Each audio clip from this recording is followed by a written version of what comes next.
Bon, ok, aujourd'hui je suis à Paris pour essayer la RGNT Turbo.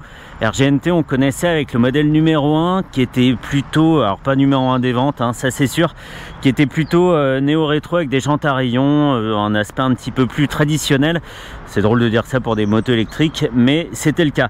Ici, modèle turbo, et il porte très bien son nom au vu de la fiche technique. On y va justement. À l'avant, on a une jante de 18 pouces avec un Dunlop 602F en 100 de large, avec un disque de 320 mm de diamètre et un étrier 4 pistons.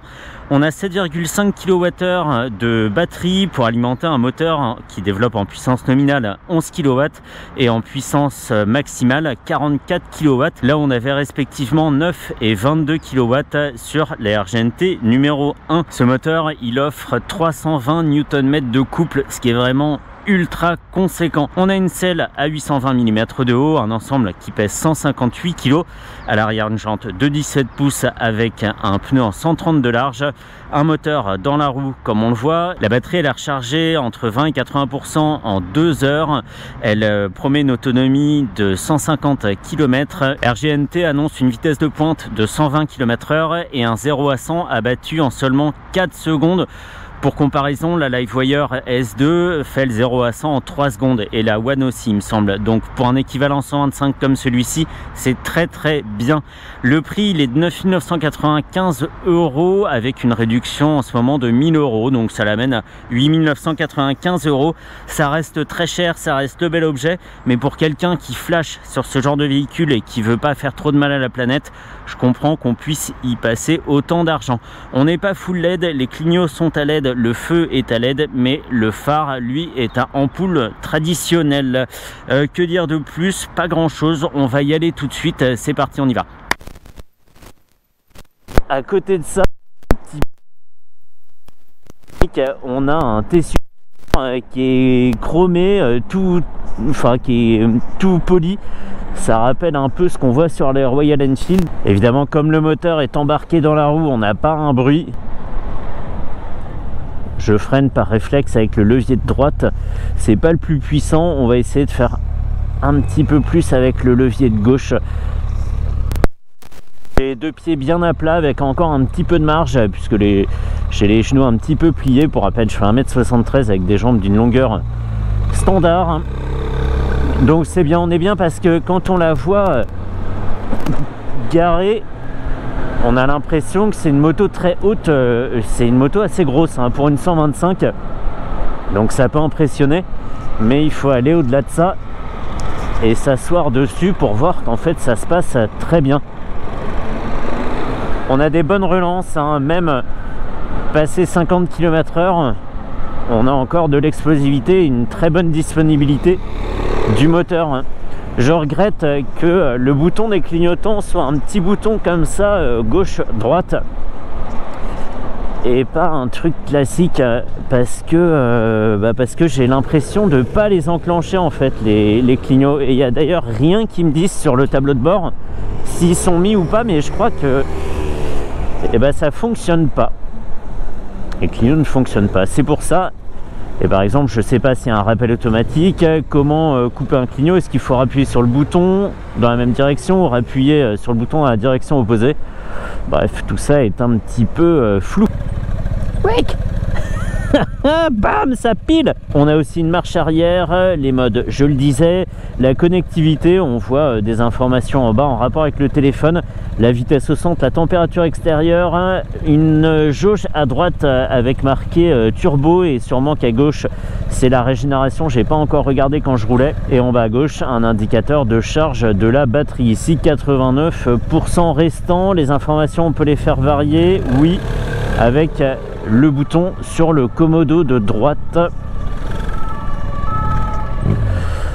On peut faire varier les infos. Je ne passe pas, c'est le guidon qui est trop large, monsieur. Hop, super, merci. Ouais, les prestations en mode normal sont normales. Voilà. C'est digne d'un bon scooter 125 thermique.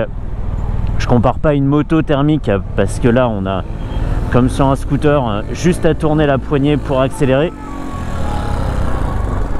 Mais c'est tout à fait normal. On va changer de mode juste après. Je vais me faufiler ici quand même. Bien, ça le fait. On bondit tranquillement. Ça serait une bonne moto pour débuter sur un modèle électrique. C'est pas trop surprenant et en même temps, on a quand même toute la patate qu'on veut, mais pas de quoi s'envoyer dans un mur involontairement. En même temps, qui voudrait s'envoyer dans un mur volontairement? On va passer maintenant en mode dynamique. Dynamique qu'on peut faire en roulant. Non. Eh ben, c'est pas facile avec les gants. Hein. Hop là, ouais, dynamique, c'est beaucoup plus dynamique, effectivement. Les boutons sur le commodo de droite, comme sur le commodo de gauche, hein, mais c'est moins gênant. À droite, ils sont tout petits. Et du coup, quand je veux changer de mode, eh ben, j'ai tendance à appuyer sur le bouton pour passer les vitesses. Et donc, ça me fait repasser au neutre. Hop. Nickel. Ah, qu'est-ce que j'aime ça. C'est trop bien, c'est trop bien. Le mode dynamique fonctionne exceptionnellement fort. Je me demande ce que ça va faire en mode turbo, on va voir. Mais oui, ces boutons trop petits là avec les gants hiver, hein, c'est l'enfer. On ne sait pas sur quoi on appuie, il n'y a rien qui se démarque vraiment. Il n'y a pas de bouton plus important que d'autres et ça c'est un petit peu gênant. L'ergonomie est pas excellente. Ok, démarrage plutôt mou. Et c'est ici qu'on a le plus de pêche quand on est déjà bien lancé à une trentaine, voire une quarantaine de km/h. Là, on a une bonne reprise. Ok, allez. Très agréable. Ok. Eh, une 911 et une deuxième 911. C'est une 996 restylée, ça, ou quoi? Le mec, il a bricolé un truc avec des feux aftermarket. Ouais, c'est une 996, ouais. La fourche et les deux amortisseurs arrière sont assez fermes. C'est pas toujours agréable de rouler sur route abîmée. Waouh! Il y a une petite faiblesse des pneus sur le changement d'angle, comme si la moto sautait et se décalait. C'est pas très agréable, faudrait être vigilant sur le bord des gommes. Ouais, ça le faisait ici aussi.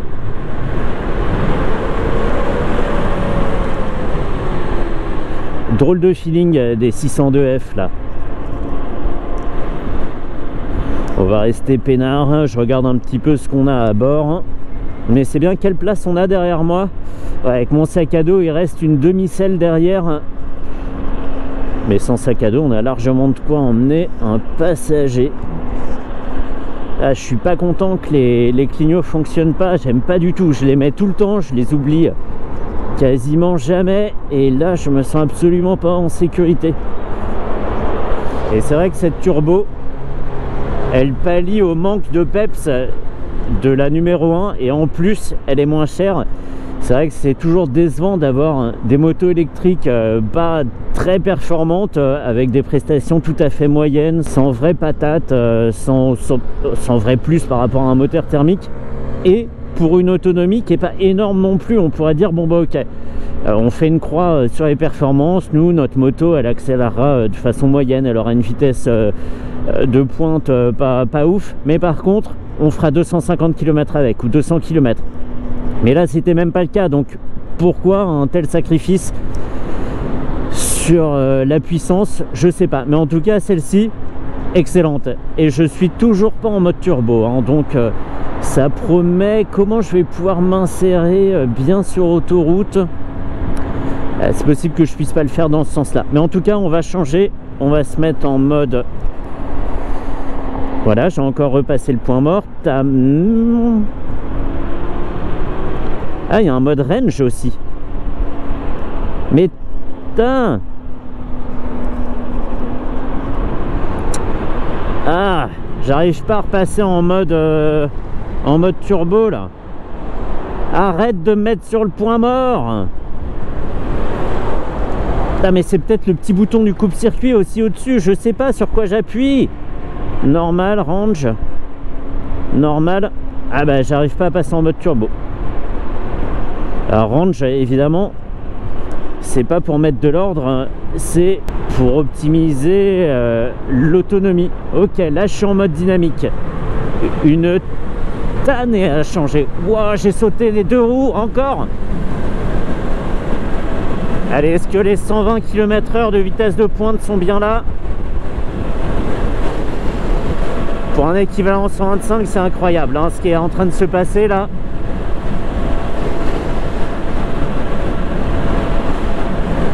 On est à 115, peut-être que si je baisse la tête, il y a moyen hein, d'atteindre les 120. On va se calmer un petit peu. Et alors autant dire que sur l'autoroute sans clignot, c'est encore une autre aventure là. Bah c'est bien hein, on se laisse pas intimider par qui que ce soit sur la route. En étant à 90, c'est tout bête hein, mais on peut encore avoir 25 km/h de marge pour dépasser. Et ça, c'est très confortable. C'est pas toutes les 125, qu'elles soient thermiques ou électriques, qui atteignent des vitesses pareilles. Parfois c'est même compliqué de dépasser 100 km/h, donc pas forcément bien pour sortir de la ville. Mais là, mission accomplie. J'adore, mais drôle de feeling sur les pneus quand même.